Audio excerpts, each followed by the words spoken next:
I just want to start off by saying I'm very, very disappointed in the league. I'm beyond disappointed in everything that went down and the way things went down. There's so much to talk about. I was going to drop this video yesterday, but I wanted to wait till a lot of the stories came out, a lot of the things so we could understand it more, so I wouldn't have to drop a part two. I'm literally recording this on my phone for a reason. I wanted this to be a lot more personal. I have a brand new setup starting on Sunday. I hope you guys are ready for it. It's going to be actually crazy. You guys are going to be mind blown by where we're at, how we're doing it, and all that stuff.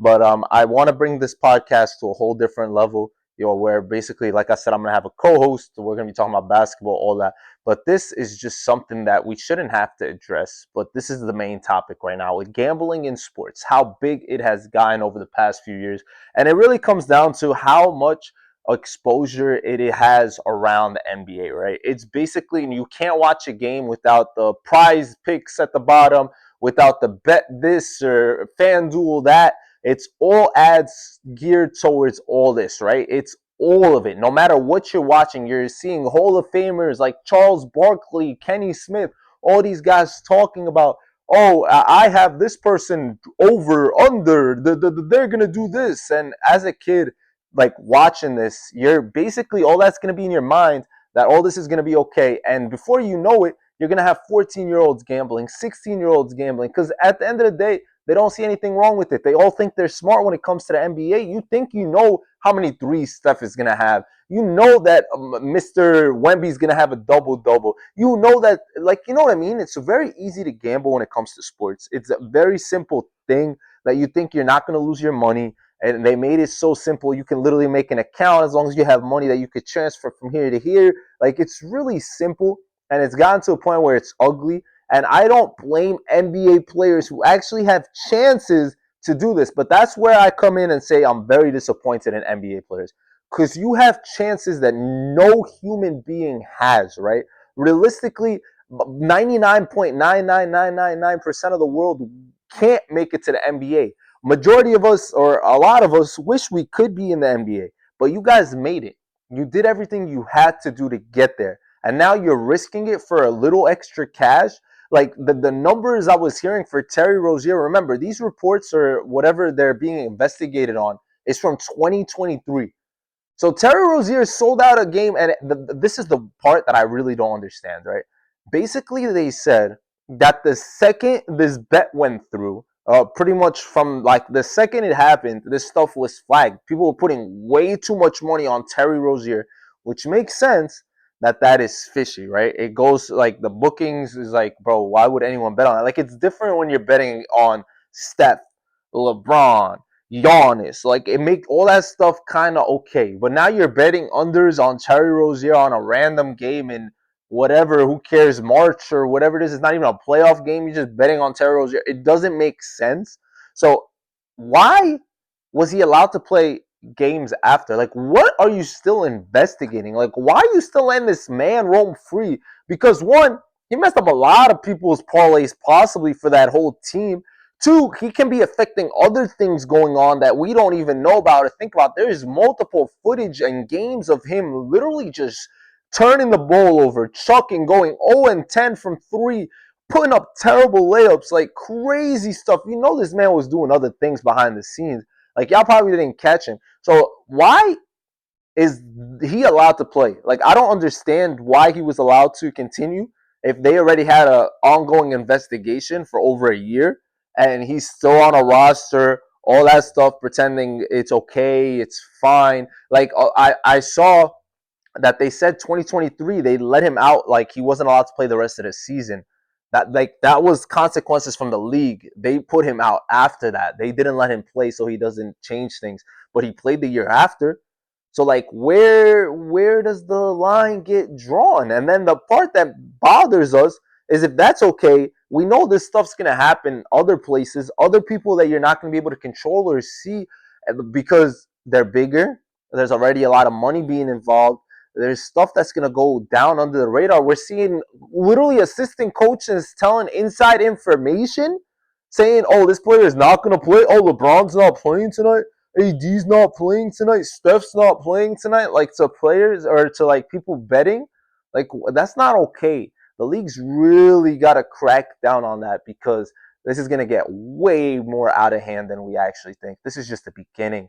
This is the beginning. You all need to catch this fast, act accordingly. I don't know what the best case scenario is, how we should act and change how this moves forward. Please let me know what you guys think your tips are. I used to work for the NBA once upon a time. I wish I still had a connect so I could get in those, I want to say meetings or just have an idea of what's happening. I don't get no emails or anything like that anymore.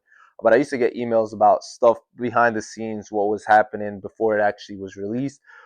Basically, I just can't see it.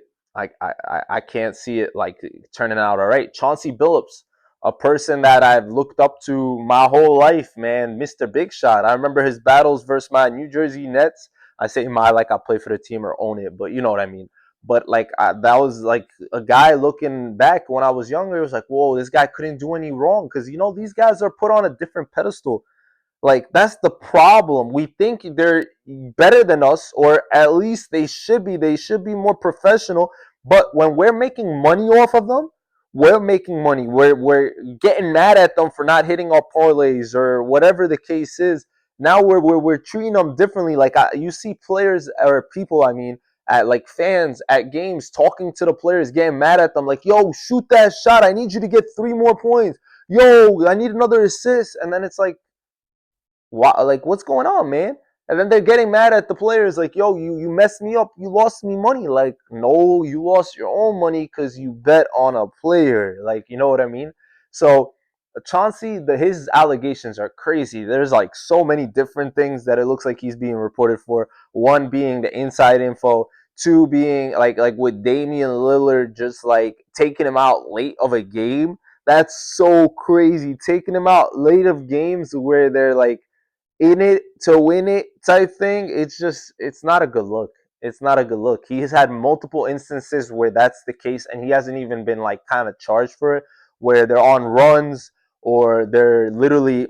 But that can go more towards the ownership or whatever that they're trying to tank in a way.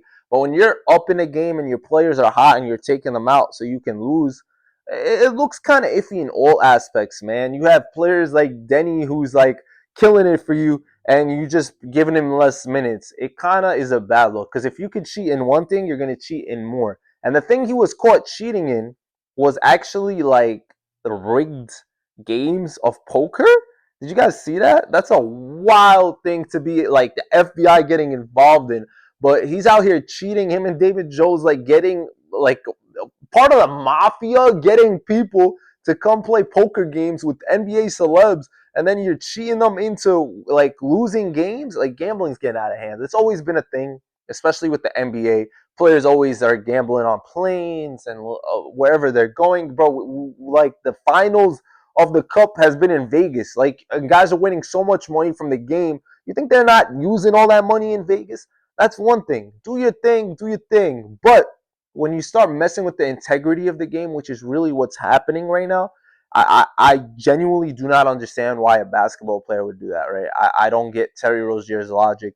You're making 20 plus million a year and you're doing this for chump change. Like, even with Michael Porter Jr.'s brother, the name I may not name because he was the first person to do this that got caught, I should say. Not the first person to do this. I'm sure there's been a lot of people before him doing this. But it's one of those things like you're ruining your whole future. Like everything you ever did, you had so many more opportunities as a player with sponsorships, with just, you could literally do so. Terry Rozier has no excuse. There's zero excuse. We can't make an excuse for that man. I don't care if he owed somebody mad money. I don't care how much money he owed. Play basketball and make it up.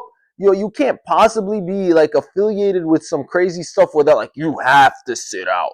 You have to. You can't play. Because then where are you putting yourself in these situations for? It makes no sense to me. I feel like as an NBA fan, it's heartbreaking to see because it's only the beginning. I really believe that unless they do something now, because the fact, like I said, that this happens and they still let him play and they had to wait that long to investigate tells you everything like is bogus. Because even if I was into gambling, right? Even if I love putting in like $200 a week, whatever the case is, onto bets.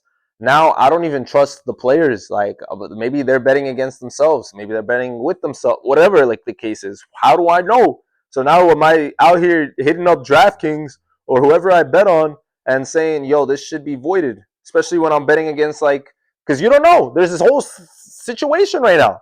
You don't know who's doing what's going on here, or where.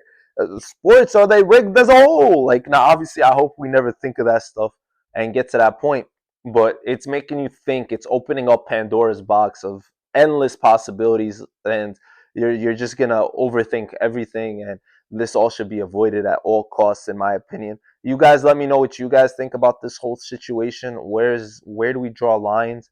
How do we get it to stop? What happens? And I hope you guys can't wait till our episode on Sunday because it's gonna be real. I can't wait to talk about Wemby. I can't wait to talk about Steph.